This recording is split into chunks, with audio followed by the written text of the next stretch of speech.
A lark and her momster are coming your way.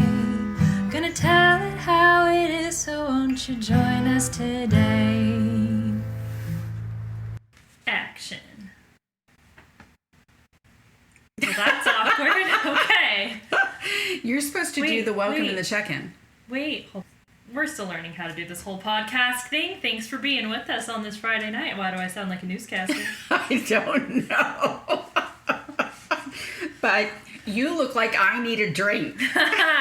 We have these, my mom has these awesome napkins, and they say, you look like I need a drink. I do look like I need a drink. You look like I need a drink. Yes.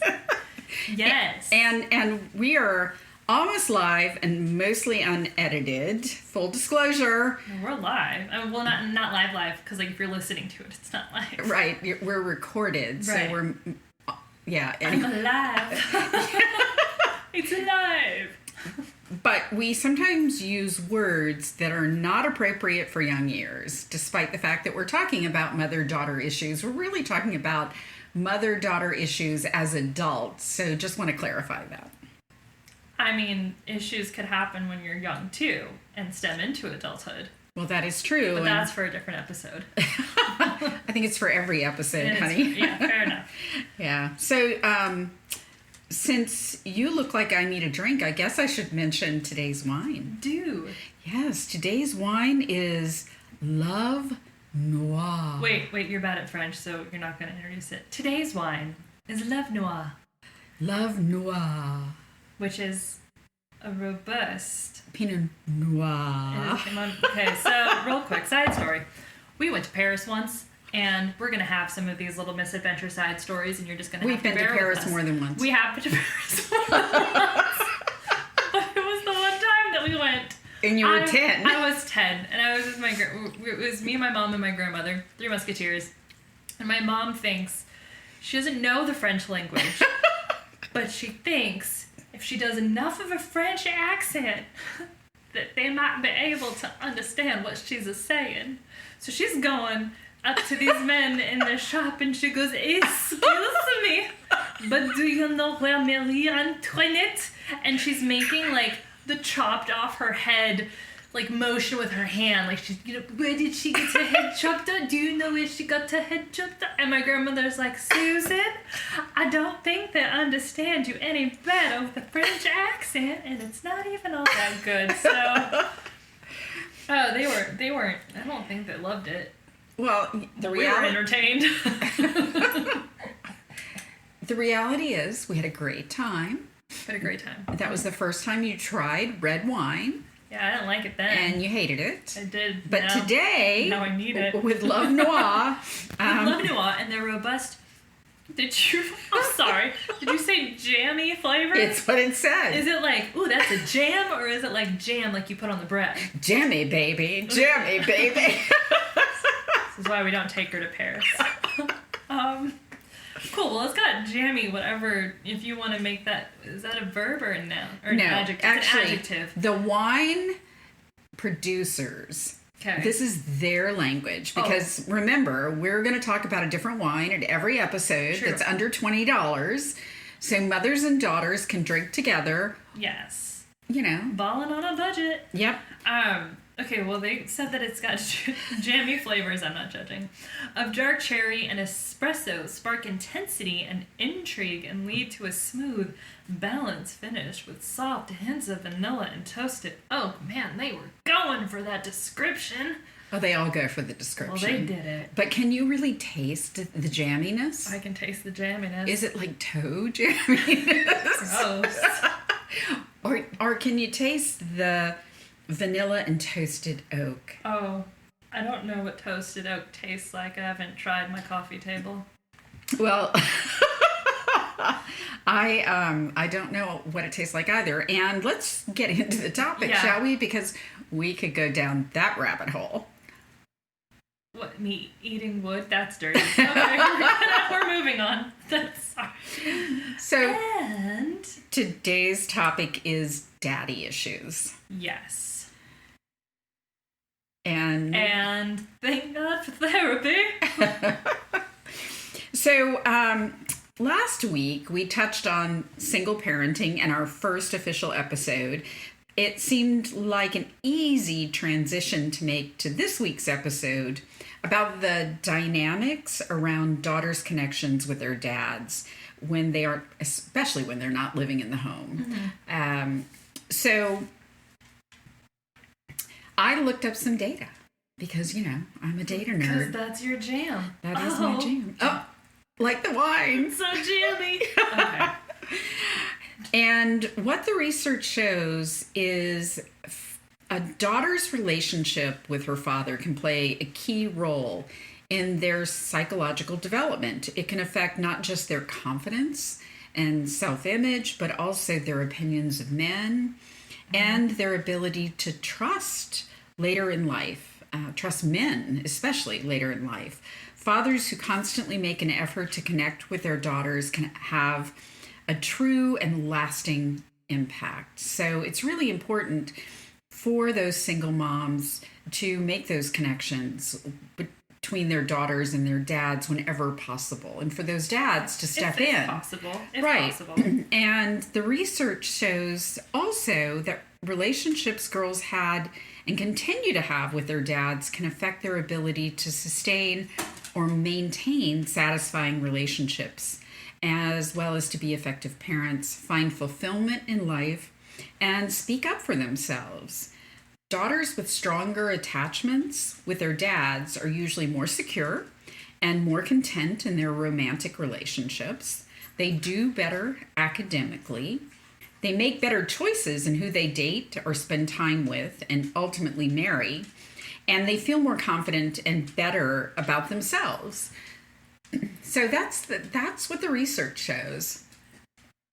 And while I agree with 99.99% of it, I did fantastically academically. You did. I'm just going to toot my horn very quickly, toot toot. But I think, and it's interesting because I have friends who grew up with dads who no longer have a relationship with their dads because of certain things that have happened in their lives, whether it be, religious cults, that's a different episode for another day, but, or how they were raised by their dads. But I know for me, speaking to this topic specifically, I have definitely struggled with trust with men or seeking the validation from other men that I didn't get from my dad.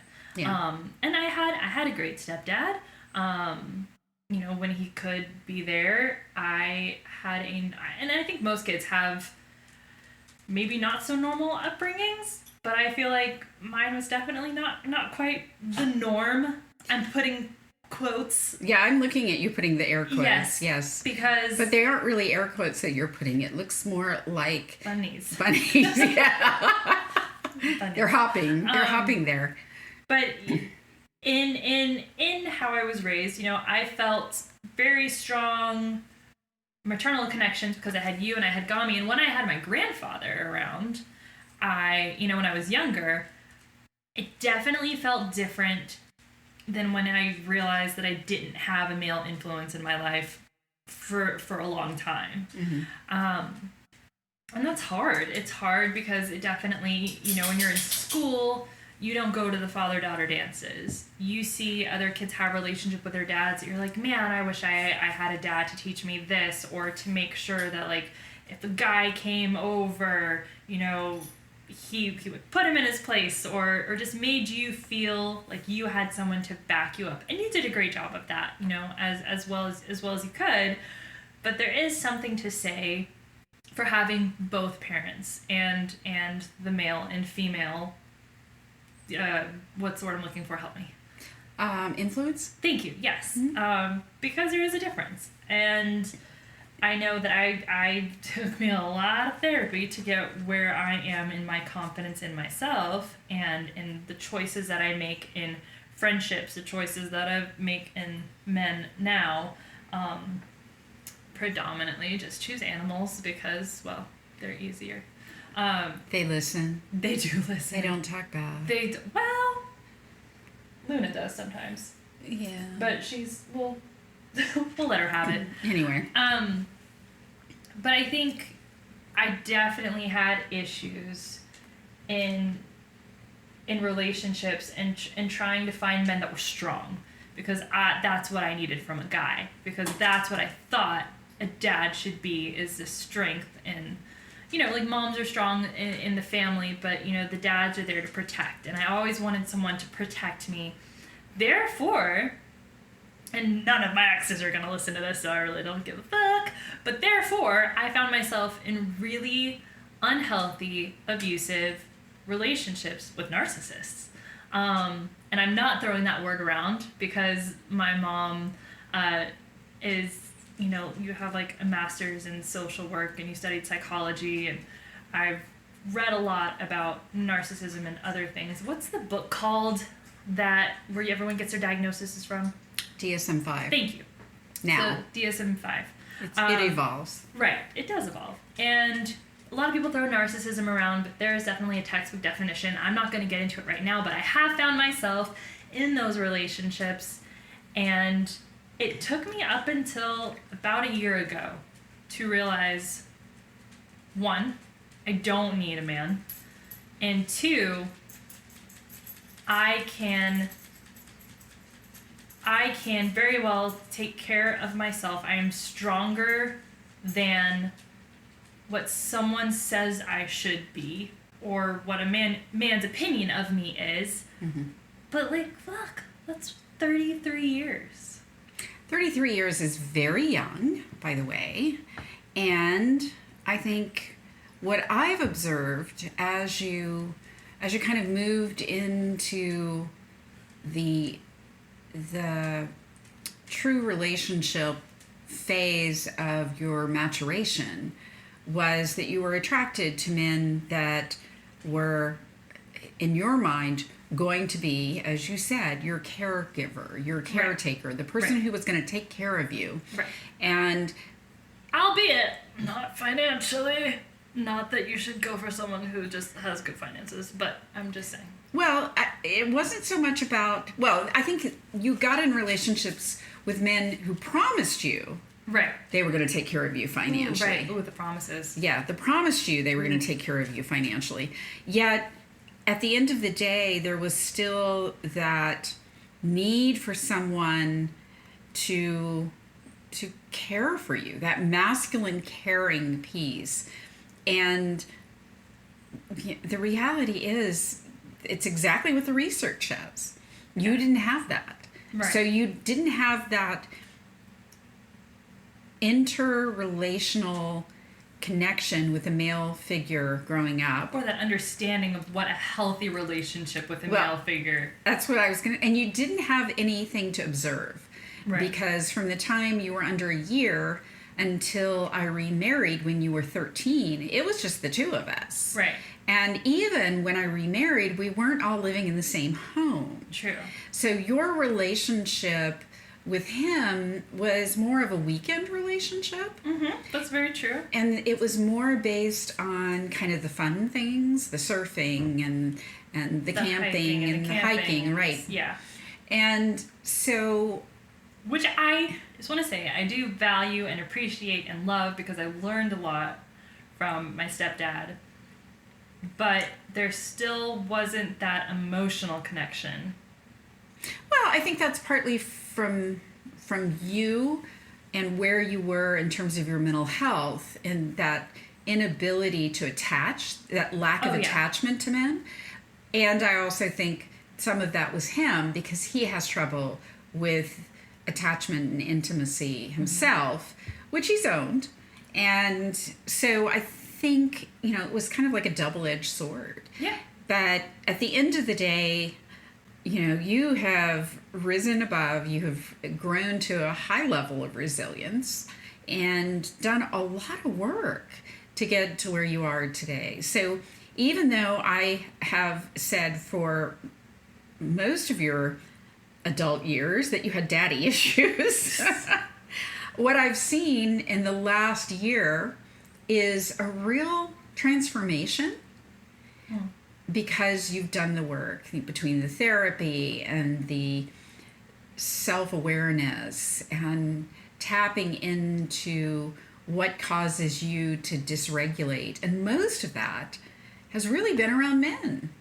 You're not wrong. And it's strange because there's so much of the, like, woo, independent woman in me that's like, oh, I don't need a man. And yet I still, there is still that yearn for someone to protect you. And I think a lot of women have that. And I don't necessarily know if it's just women in general or if it's especially, girls or women that have grown up without father figures, that kind of yearn for that connection, yearn for that person to not just take care of them in like a protection sense, which for some reason is huge for me. I don't know what that is. I mean, it's slightly my fear of the apocalypse. I think it's your fear of the apocalypse, and it might have something to do that we're both a little addicted to murder podcasts. A little bit, yeah.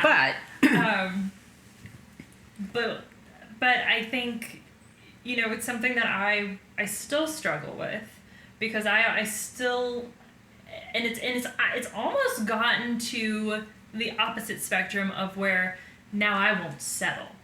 And I think that's important. You don't need to settle. Right. It doesn't mean that you have to expect perfection. It just means you don't have to settle for someone who isn't going. No, we're working on that. Because if you expect perfection, you're going to end up like your mother, who is years old and still not married. Ooh, or that's in a relationship. An episode. Yes, but and I also think one of the things as a single mom that I was always super careful about was not introducing you to someone until I felt like there was the potential for a longer term commitment, because I didn't want you to be exposed to men coming in and out of your life where that would create more inconsistency. Right. And I'm not good at dating. Let's face it. Well, it's the same. It's hard. Yeah, I mean, you look at cases like, oh gosh, who was that? Who was that famous cult leader? What's his name? Which one? The M. It starts with an M. Manson. Oh, Charles Manson. God. David who? Starts with an M, Mom. David who? I was like, Jim Jones, David Koresh. No, the famous one. They're famous. They're all. Let me reframe that. They're not famous. They're infamous. Okay, well. And they're sad. Wait, did I say Marilyn Manson? No. Oh, good. Okay. Charles Manson. I think I said Marilyn Manson. I didn't. Okay, well, it's not Marilyn. It's definitely Charles Manson. But, in all the murder podcasts that I listen to, a lot of what they talk about is kids who are raised with, serial killers in particular, who are raised with single parents who constantly had these men come into their lives and were either abusive or were neglectful or were abusive to their moms. Right, exactly. And the moms didn't do anything to stand up to that. Right. Yeah. So something that I'd have kicked their ass. Yeah. Sorry. All it would have taken would be someone lifting a finger to me, or worse, to you. And you know me. Oh, yeah. Yeah. Yes, I do. I do worry for you sometimes. Because I'm not afraid. She's not afraid. Wait, that's a song. I don't... Copyright issues. Okay, not gonna sing that. Go Eminem. Anyway, I hope that's Eminem that sings that song, or else... This is me. I have no clue. Anyway, okay, so trying to come back, it's really easy to get off tangents, but something that you always did, you always made, like, when my stepdad came into my life, it felt very natural. It didn't feel forced. I mean, I was 13, so everything felt forced at that time in my life. No, but... you were actually younger. Oh. Yeah. Okay. We didn't get married till you were 13. Right. But it felt natural. You were around... Well, you actually met him when you were around 11. Right. And then 12 is when we started hanging out more and doing some things. Yeah. Yeah. And you always made me feel very seen and heard even when you were in that relationship, which I think is really important too, especially for, kids with single moms, and going that long with a single parent is not getting overshadowed by somebody else, which is a fear for kids. It was a fear for me. I was like, oh my gosh, it's always been you and me. What's going to happen when this new person comes in? And you always had my back, and I really appreciated that. Honey, you never wanted a sibling. I know. You were like, I don't want a brother or sister. No. But could you imagine more no, than me? I can't imagine more of you. But so there we go. back in the day when I could have imagined more of you, and would say, hey, wouldn't you love to have a little brother or sister? You were like, no. No, I had my imaginary friend, which we'll talk about in a different episode. And I was perfectly happy with that. I just wanted a dog. Anyway. I got you dogs. Yeah. Well. Then they ended up having... Okay, we're just gonna... That's a whole nother episode. That's a whole nother episode.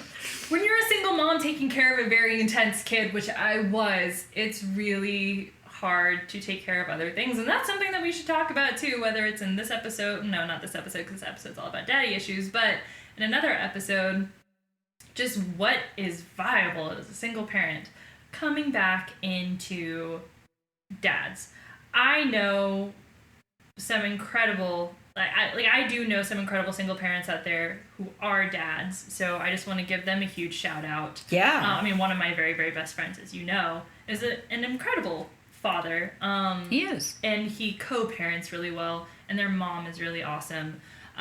So but you see how well those kids do and how much they thrive because they have that.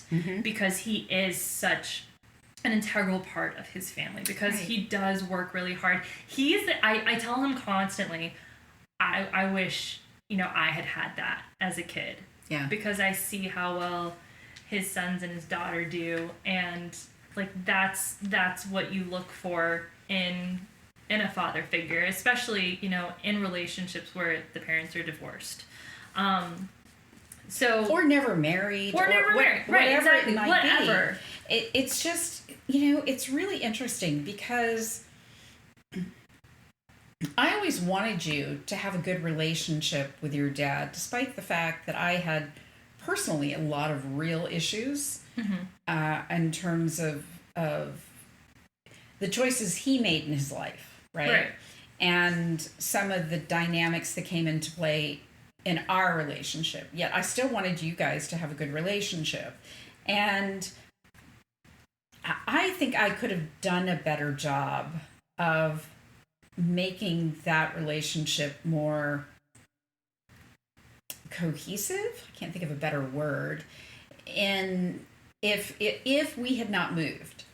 So when we moved, but we moved because we lived in a very crime-ridden city at the time. We was in New Orleans at the time, and let me tell you, it was at least a murder a day. It was, if not more. It was, and there block was that by block. And yes, and I think that the motivator for me was the time we were in the Central Business District, gone into an art gallery for me to pick something up, and you were 3, and I'm telling you to get in the car, and you're looking at me going, why? And I just had this bad sense, that internal sense. Always trust your gut. Trust your intuition. And unless you're me and you just want to be friends with everybody. And you did, and you just didn't get it. And I'm like, get in the car. Why? Get in the car. Why? And, I'm trying not to yank you and shove you in the car. But they had a guy coming down the road that I just had a really bad feeling. And as he saw us, he started walking faster. So I kept trying to get you into the car faster. And you just were a little shit. It's really, it's so different, being an adult and knowing these things, because to quote Georgia and Karen from My Favorite Murder, I'm reading their book right now, and it's literally a how-to guide of how to stay sexy and don't get murdered. Well, when you're 3, you're not thinking about that. You're thinking, hi, you're my new friend. Yeah. And you're stupid. So, right. Yes. So listen to your moms. Listen to your moms when they tell you to get in the car. Or hey, we don't talk to strangers. Don't talk to strangers. Yeah. That's... Yeah. Don't make friends at the water park in Florida and go off. That's a different episode. We talked about that first. Oh, well. Yeah. That on the last But that's episode. another good example of how boundaries are so important. Yeah. And one of the challenges. And it has to be easier when you are co-parenting with someone else to create those boundaries. Like, I will say, I think my father tried to create boundaries when I was with him, but honestly, he was like the fun parent, you know? And I think he needed to be, because we didn't have that time, we didn't have that connection, you know, as much as, and maybe he wanted that, I don't know, I can't speak to it. But he was the fun parent. He was like, yeah, let's go do that. Let's order pizza. Let's watch The Simpsons. Let's watch, Labyrinth, which was great. But it's still, no matter which parent you are, you do have to make sure those boundaries are there and create that emotional connection with your kid. It makes a difference. It does. It made a huge difference in my life, realizing how I grew up and in therapy.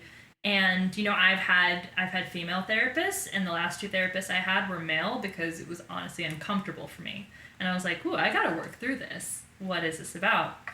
And I can honestly say that both my last therapist and my previous therapist. Your last and your previous? Well, you know what? I'll try You mean your current out. And your prior? Thank you. Okay. You as educated. Tenses are hard. Yes.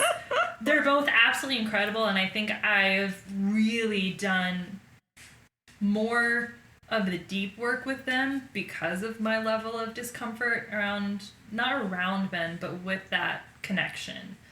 With the attachment. With the attachment. But right. It's really helped me to find the things I didn't have growing up. You know, it's helped me to feel more confident and make better choices and realize what I'm worth without, you know, what you always try to teach me, you know, like, you're worth so much, you're worth this, you're worth this. And, you know, in watching your relationship with my stepdad, he didn't always treat you what I thought, in the way that I thought you were worth. Mm-hmm. So it, you know, a lot of what we observe, we retain. We're little sponges. Right. And so when you get into adulthood, you do have these kind of innate. You do have these.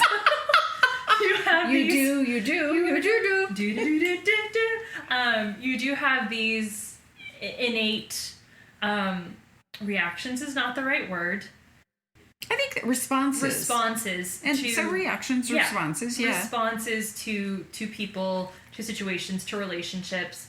And it took me a long time and a lot of work. So to all of those who are wondering if therapy, you know, is good for them, I say do it, because it's an objective person that you get to talk to who kind of holds up a mirror and is your best friend at the same time.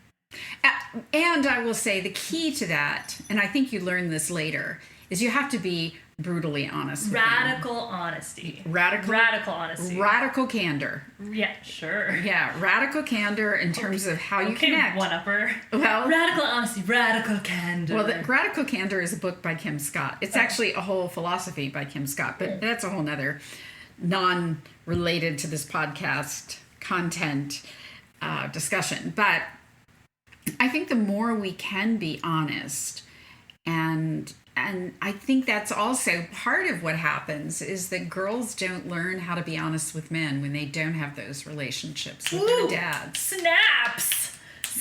True that, because we want to be what we think men want, so they will like us. Here, toast to that. Woo-hoo. Go, love Love Noir. Love Pinot Noir. Not really love funny. penis. No. I mean, you're so red right now. I don't want to know. I do like that it's called Love Noir, because that's what does it translate to, like dark love. Dark love, right. So going back to what you just said, what did you just say? That when we have healthy relationships with our dad, truth, radical honesty, we learn how to be honest in our relationships. Right. And then you said Yes. that you were trying to give them what they wanted. Right, because that's what I thought. Because I didn't know what it was that, not necessarily what men really want, but what I really needed. What you thought they wanted. What I thought they wanted, or what was healthy. And so I found myself, I'm reiterating this, but in unhealthy relationships up until really this past year. And I've learned that the more that I can focus on me and getting me healthy, mind, body, spiritually, whatever, that's when I start to come into contact with healthier relationships, whether that's friendships or with men or whatever. But for example, I want to know, what is the whatever? The men are whatevers. The men, what are the whatevers? It's whatever. Or whatever. It's whatever. Are those are those ghosts? That's getting on a whole different weird topic. So how many more weeks is it till the fall? Too many. Too many. It's too many. Too many. Okay. But so reiterating, I'm just going to shout out a friendship that I have that has helped me in our friendship. He has helped me see the kind of people and the kind of men that are really, really good men. So, what's up, Jared? Giving you a shout out. You're an awesome dad. Go, Jared. I wish that I had a father figure like you. You do an incredible job, and you really step in for your kids. So shout out to all the great dads out there who are trying, and to all the moms who are trying to keep that connection, and who, are learning that my mom distracted me. I'm good at that.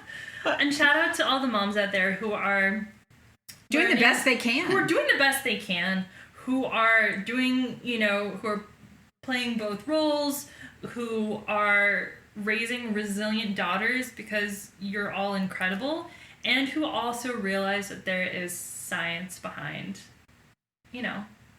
having a father figure and what that can do. Well, you can realize it, but you can't control someone else. That's true. And you can't control circumstances either. Right. You absolutely can't control circumstances either. Sometimes girls have dads who die. Sometimes girls have dads who end up going to jail. And we could have gotten into your background, because I know my biological grandfather passed when you were two. Yeah. Right. Yeah. And then you were raised with... I had one stepfather who I had no attachment to. Right. And then your grandfather who... we were close for a while. But that was later on in life. Oh, much later. I was mid-20s. Right. So there are still some of those situations. So you ended up kind of, when you think about it from a multi-generational DNA related kind of generational trauma situation, you definitely ended up at the short end of the stick because you had a mother who had no father figure in her life for most of her life and didn't have those strong connections, and then you came out of the womb and you didn't have that. And part of that probably had to do with the fact that I was attracted to men for some of the same reasons that you've been attracted to men. It's just my personality didn't keep me connected to them. And I was not as attracted to men who were abusive in that same way. So, yeah, I don't know. But that's why we drink. That's not... At least that's why I drink. There's a podcast called And That's Why We Drink, but this is not that podcast. But we love that podcast. Gosh, we've shouted out so many podcasts today. Yes, so we're going to wrap up because we know that we've been talking for a long time about this. But again, shout out to all the incredible moms out there raising resilient kids. Shout out to all the dads out there putting in the work, creating those healthy emotional bonds. And to the daughters who are doing the best they can given what they had when they were growing up. And we would love to hear, again, from other single moms and their daughters or daughters of single moms about your experiences. So feel free to email us at Lark and Momster LARKANDMOMSTER at gmail.com. at gmail.com. Yeah. Well, this was fun, honey. I love our podcast times. Me too. All right. And next week we will be trying a non-alcoholic wine. Yes. Because we do want to support anybody who's in recovery or who can't drink alcohol for health-related issues. And at the end of the day, we love a good glass of wine, but there are wines out there that don't actually have alcohol content that taste pretty good, I understand. No, apparently they're just as good. So we will find that out next week. Absolutely. Stay tuned. I don't know why I sound like a 90s news station. Stay tuned. You started out this whole podcast with that kind of genre situation going on. So stay tuned and we'll see you next week. Okay, awesome. Bye. Over and out.